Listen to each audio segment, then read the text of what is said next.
What's going on, guys? This is Will Furman from your home ironing business.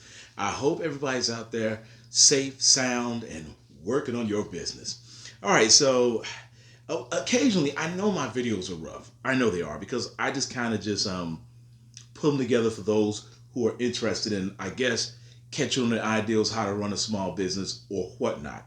Now, I'm quite sure everybody's not doing the ironing business. It's probably not that popular with a lot of people, but it is with me because that's actually what took care of my family.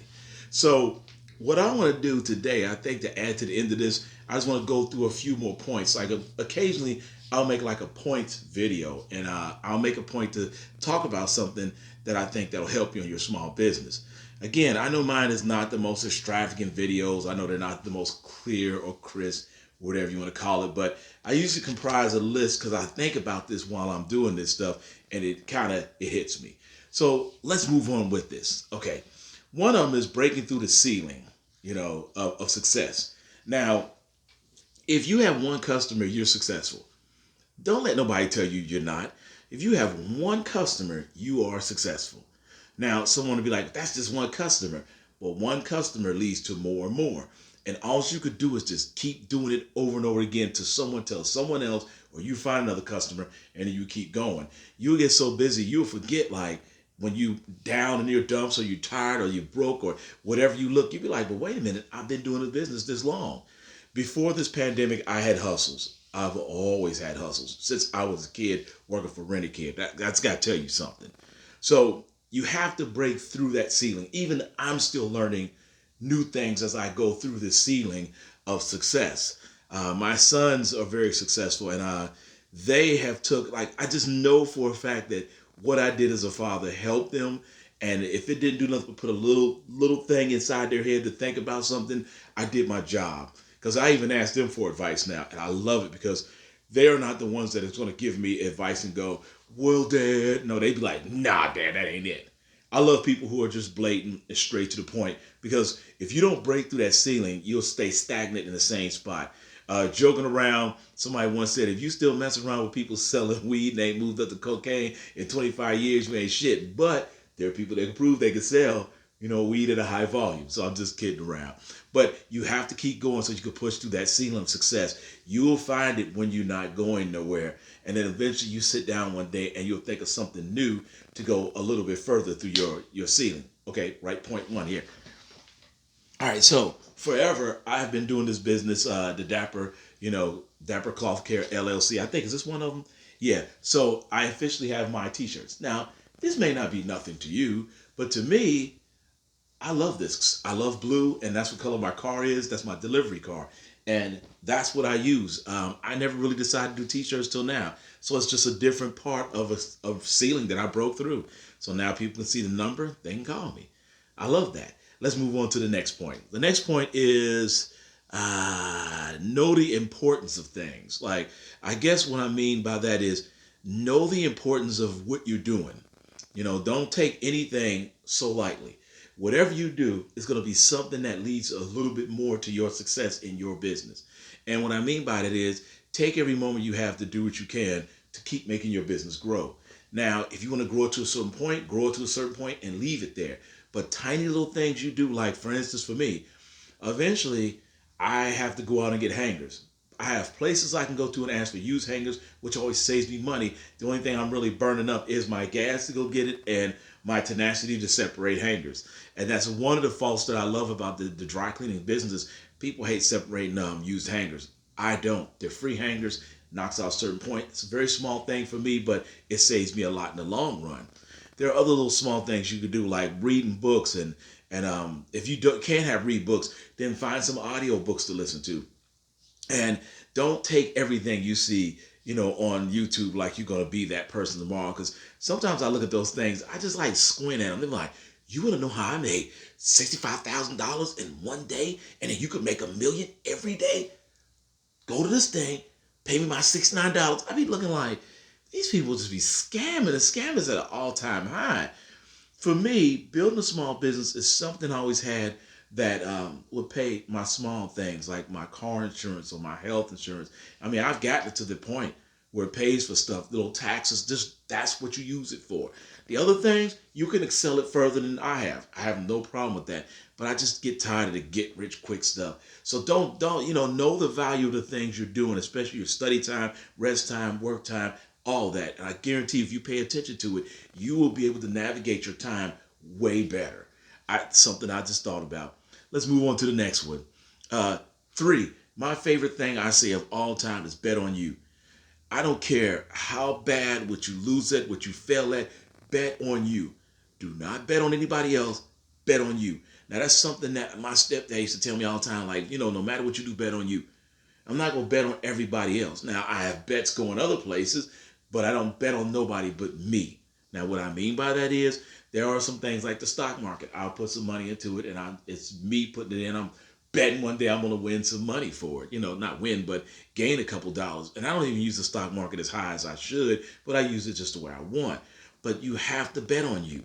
Know inside of yourself when you're doing this, no matter, if you fail at something on your first attempt, it's kind of a learning experience. If you fail about 4 or 5 times, you just have to go back and figure out why you failing. Once you figure out why you failing, it's nothing but a learning experience. That's all it is. You just keep going and you keep trying to learn. And you negate those things that made you fail and keep going. I failed a lot at first in doing this cleaning business at home. I didn't know how to keep clothes separated. So what I did is I had to go back to my job, think of what I do at work, and I started using it to help me understand how to keep people's clothes separate, how to do things like that. It's a learning process.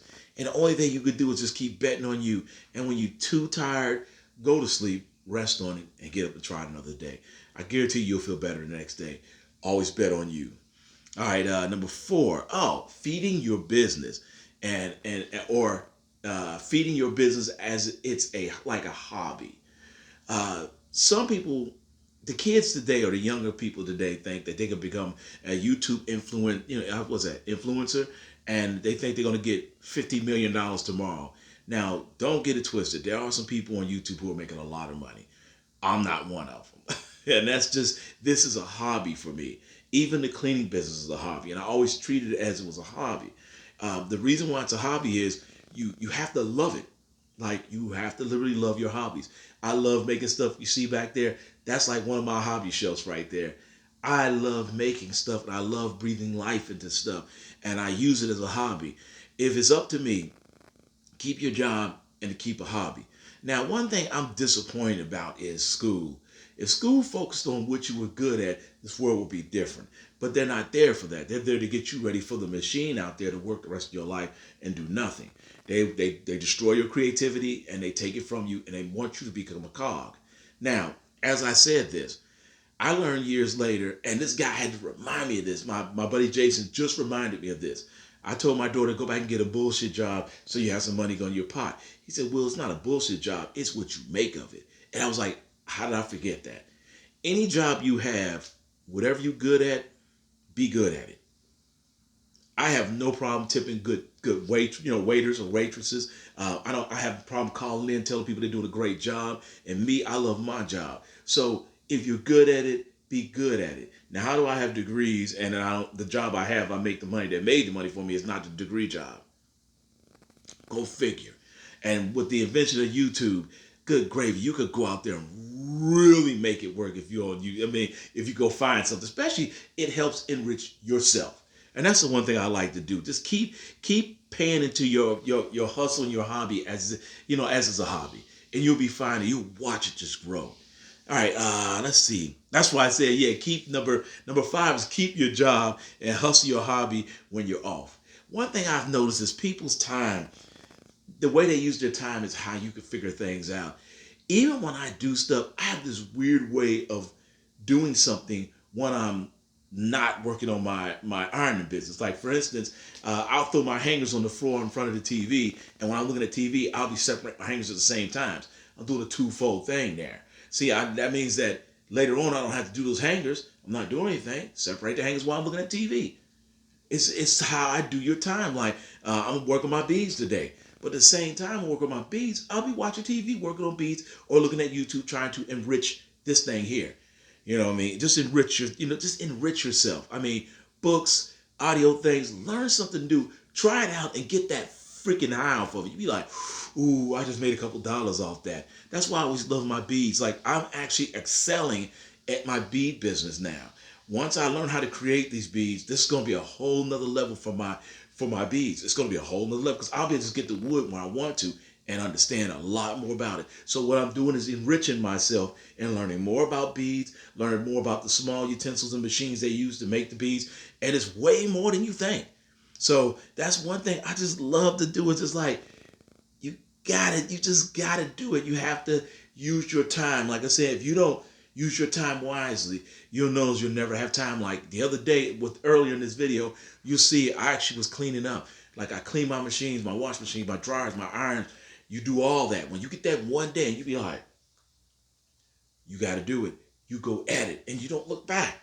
And next thing you know, you'll have more time. Especially, it'll be building. And my last one, start small. Start your hobby really small and just keep it growing. Don't let nobody tell you something.